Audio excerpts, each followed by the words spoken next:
दरभंगा से लेकर पटना तक, भागलपुर से लेकर दिल्ली तक जब युवा और शिक्षक लाठी खाते हैं तो लोकतंत्र शर्म से झुक जाता है। जिस सरकार के पास नौकरी देने का जवाब नहीं है वह डंडे से सवालों को कुचलने का काम करती है। लाठी चलाकर सरकार बेरोजगारी नहीं मिटा सकती, बल्कि अपने चेहरे पर नकाब जरूर लगा सकती है, अपनी जिम्मेदारी से जरूर बच सकती है। याद रखो सत्ता वालों, जनता की भीड़ अगर लाठी लेकर उतरी तो पुलिस की नहीं, उसी सरकार की जाएगी। सरकार को लाठी नहीं भविष्य की चिंता करनी चाहिए, क्योंकि बेरोजगारों पर डंडा चलाकर देश मजबूत नहीं बनेगा। जो युवा आज सड़कों पर है वही कल हमारे देश का भविष्य बनेगा, वही कल हमारे देश का सहारा बनेगा। इन्हें कुचलना नहीं है, इन्हें सही दिशा दिखाना सर बहुत जरूरी है। देश के भविष्य पर वार करना देश के फ्यूचर को अंधेरे में धकेलने जैसा है। आपको शोभा नहीं देता। सरकार की जिम्मेदारी है रोजगार देना, लाठी चलाना नहीं। आज मैं भारत की सरकार को बेरोजगारी से निपटने के लिए कुछ सुझाव देना चाहता हूं जो 101% कारगर साबित होंगे। हर साल करोड़ों युवा नौकरी के लिए खड़े हैं, लेकिन सरकारी नौकरी या प्राइवेट नौकरी नई पैदा नहीं हो रही है। जनसंख्या नियंत्रण ही सबसे अच्छा समाधान है। जनसंख्या बढ़ती गई तो बेरोजगारी जरूर बढ़ेगी। अब नसबंदी जैसे सख्त कदमों को उठाने की जरूरत होगी।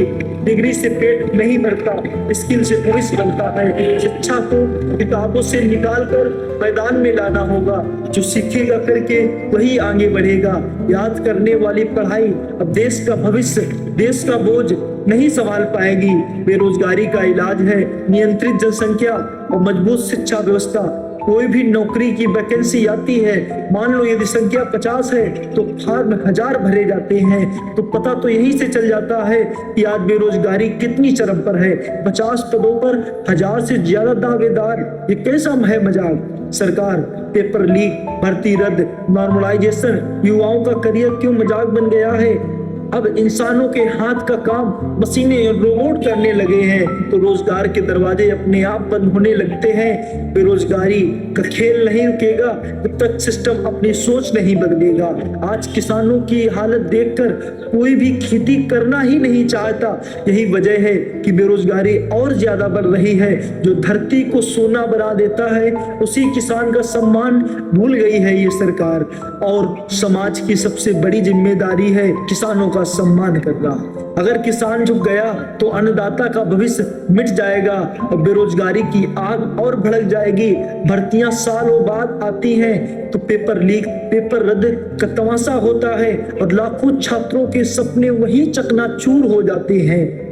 किसानों को सम्मान और छात्रों को रोजगार, यही है असली विकास का आधार। सरकार की नजर सिर्फ बड़े उद्योगपतियों पर है। छोटे उद्योगपति तड़प तड़प कर अपने कारोबार बंद कर रहे हैं। बड़े घरानों के लिए खजाने हमेशा खुले हैं, लेकिन छोटे उद्योगपतियों के लिए एक छोटा सा लोन तक पास नहीं होता। एक ऐसा भेदभाव है। छोटे उद्योग दम तोड़ेंगे तो बेरोजगारी आसमान छुएगी और देश का मध्यम वर्ग पूरी तरह टूट जाएगा। महंगाई ने हर घर का चूल्हा ठंडा कर दिया है। जब तक कीमतों को काबू में नहीं लाया जाएगा, जब तक विकास की बातें सिर्फ ढोंग रहेंगी। देश का सच यही है। उद्योगपति मजे ले रहे हैं, किसान और मजदूर खून के आंसू रो रहे हैं। मैं इन सब बातों को ध्यान में रखते हुए अपने देश के बेरोजगार युवाओं की तरफ से, अपने देश के उन किसानों की तरफ से, अपने देश के उन सैनिकों की तरफ से, अपने देश के उन उद्योगपतियों की तरफ से आपसे अपने देश के हित के लिए, भारत के नागरिकों के अधिकारों के लिए मेरी मांग यह है, लाठी नहीं रोजगार दो, युवा की ताकत को सम्मान दो। किसान का पसीना बेकार नहीं, एमएसपी और सम्मान ही मिलना उनका अधिकार है। छोटा उद्योग बड़ी ताकत, इन्हें बचाना ही है हमारे देश का सच्चा विकास। भर्ती समय पर हो, पारदर्शिता साफ हो, पेपर लीक पर सख्त नियम को लागू किया जाए। महंगाई को अब एक जगह स्थगित करना ही होगा सर, क्योंकि गरीब का चूल्हा यदि बुझेगा तो बात बिल्कुल भी सही नहीं है। जमीन देश की जनता की है, इसे पूंजीपतियों को बेचोगे तो जवाबदेही भी देनी होगी। मशीन से काम बढ़े अच्छी बात है, पर इंसान की स्किल की जिम्मेदारी भी सरकार की है। री स्किलिंग ही है रोजगार का असली मतलब। जनसंख्या का हल शिक्षा और स्वास्थ्य है, यही रहेगा भविष्य का सबसे विकसित रास्ता। आवाज दबाओगे तो आग बढ़ेगी, संवाद से ही लोकतंत्र कायम रह पाएगा। यदि आप भारत के नागरिकों की समस्या को नहीं सुनोगे तो बात सही नहीं है। युवा अगर बगावत पर उतरेगा तो नेपाल जैसी कहानी दोहरा देगा।